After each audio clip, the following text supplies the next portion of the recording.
In 2000, she won 2 Olympic gold medals at the Sydney Olympic Games. At the 2004 Olympic trials, she missed making the Olympic team by 11/100ths of a second. She hung on until 2008, proving many critics wrong, where she made the U.S. Olympic team and netted silver in Beijing. Right now, she's focused on the World Championships coming up this summer in Rome. Her name's Megan Jendrick, and she's up next.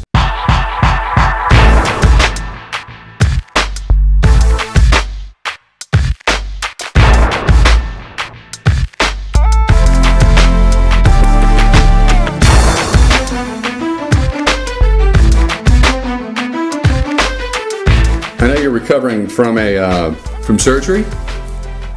You look sort of injured. I'm not injured. I'm walking with a limp.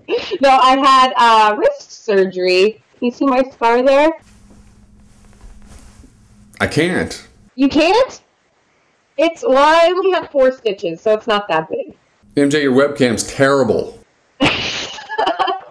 Sorry, Mel. It's not up to your standards. That's okay. I can see your face. Barely. And we can certainly hear your voice, so tell us about your surgery. I had a cyst in my wrist for about the last 3 or 4 years, and it kept me from doing a lot of things, including getting out of the pool normally. I always had to use a ladder or pull myself up on the blocks because I couldn't bend my wrist into this position. So I had the cyst removed, and it was only supposed to take about 2 weeks to recover, but part of the cyst went up into my hand, and so they had to dig around up in my hand, so it took a lot longer. But now it's fine, and I pretty much have full range of motion back. I just have a gnarly scar to show my battle wounds. I know you've taken, was it 4 months off of training? Those are the rumors I'm hearing. But that's an eternity for an Olympic athlete. Was that a mistake? Well, last week I kind of thought that it was because I was terrible in the water and basically getting lapped on everything.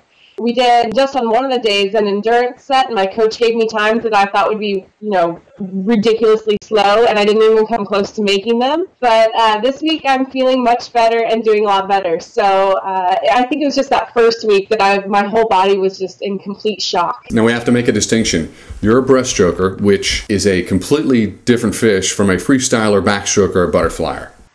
Yes. I mean, my roommate was a breaststroker at the Olympic Games, Mike Behrman, world record holder, gold medalist. Don't understand the breaststroke. Well, it is a completely different breed of swimmers, I think. To me, it's the hardest stroke. It's the most technically difficult. I think the race strategy is a lot different than the other strokes as well. I do know one thing about breaststrokers. If you've trained with them, you can see, you can watch. They put a lot of emphasis on power. A lot of power. In fact, every Wednesday and Saturday, those are my favorite workouts because we do circuit training and everything revolves around power, whether that's swimming with parachutes or on pulley systems with medicine balls or stretch cords. Whatever we do, it revolves around power. Let's switch gears here for a second. I know from reading your blog, meganjendrick.net, you're doing more writing because you do a lot of writing, but you're doing a weekly column now for an online fitness site. Why are you writing, Megan? I'm the swimming writer. You can't do what I do. Sorry, Mel. Nathan's been rubbing off on me, and I've been branching out into writing a little bit more. Nathan, your husband, is a great writer. Are you enjoying writing the column? Yeah, I do.